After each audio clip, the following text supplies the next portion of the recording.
এই সামনে আসছিস কেন? যা। তাপমাত্রা বেশি থাকলে রিয়াকশন তাড়াতাড়ি হয়। তাহলে বুঝতে পেরেছিস পয়েন্টগুলো। আমরা বরং এক্সপেরিমেন্ট একটু দেখে নিই যে রাসায়নিক বিক্রিয়াকে তাপমাত্রা বা তাপ হিট দিয়ে কিভাবে অ্যাকসেপ্ট করা যায়, অর্থাৎ স্পিড বাড়ানো যায়। তার জন্য আমি দেখ এটা এনেছি তোদের জন্য, দেখবি?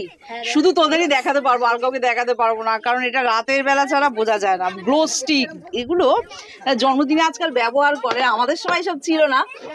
তোরা এক কাজ কর, লাইটটা নেবা, তাহলে দেখাচ্ছি।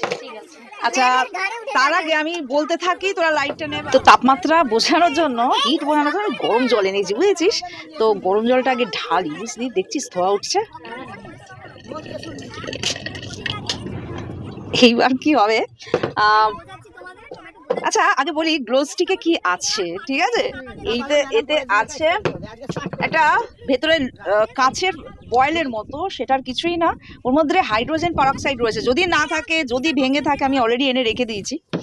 তো সেই হাইড্রোজেন পারঅক্সাইড ফিনাইল অক্সালেট এস্টারের সঙ্গে মিশে গিয়ে এই গ্লোয়িং ব্যাপারটা ঘটনাটাকে কেমিলুমিনেসেন্স বলে, অর্থাৎ কেমিক্যাল রিয়াকশনের জন্য যখন আলো জ্বলে। এগুলো তোমরা উঁচু ক্লাসে গিয়ে পড়বে।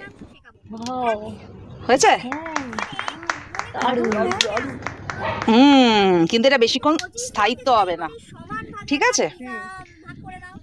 কেন বেশিক্ষণ স্থায়িত্ব হবে না? হ্যাঁ, এগুলো পার্টির জন্য করা হয়, কয়েক ঘন্টা চলে যাবে, কিন্তু আমি যেই স্পিডটা বাড়াবো, দাঁড়া তোরা একটু দূরে যা।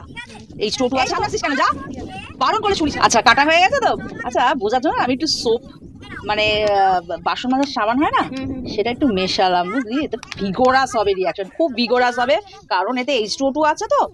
কিন্তু পাশাপাশি বেশিক্ষণ জ্বলবে না, তাড়াতাড়ি নিভে যাবে। তো বললাম না যে টেম্পারেচার, তাপমাত্রা বেশি থাকলে রিয়াকশন তাড়াতাড়ি হয়। এবার আমি ঠান্ডা জলে ঢালছি, ঠিক আছে? এবার দেখবো আমরা যে কোনটা তাড়াতাড়ি হয় রিয়াকশন, ঠিক আছে? দুটোতেই ঢেলে রাখলাম, ধারা।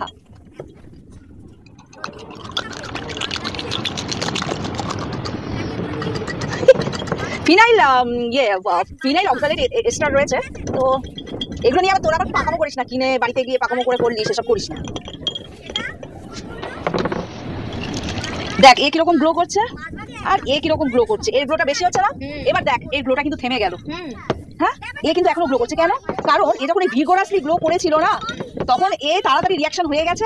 ফলে কি, ও রিয়াকশনটাই হয়ে গেছে, অর্থাৎ H2O2 H2 তে কনভার্ট হয়ে গেছে, ফার্স্ট রিয়াকশন হয়েছে। ফলে এ আর জ্বলবে না, বুঝতে পারা গেছে? জল তো টেম্পারেচার কম, এ কিন্তু ঘন্টাখানেক জ্বলবে। কিন্তু দেখ আমি যেই এটা গরম জলে মেশাবো, দেখবি যে খুব সুন্দর করে জ্বলে উঠবে, কিন্তু বেশিক্ষণ জ্বলবে না। দেখবি দেখবি দেখবি। হ্যাঁ, তোরা নিজেরা করবি, দাঁড়া দেখছি। আমি তাহলে ফিনাইল অক্সালেট ইথারটা আলাদা করে আড়াবো তোদের জন্য। হ্যাঁ, তার মধ্যে H2O2 দিয়ে দেবো। কি অবস্থা দেখ আমার হাতে, কেমন লাগছে? হ্যাঁ, ভূত পেতের মতো। এই ধরবি না, একদম ধরবি না।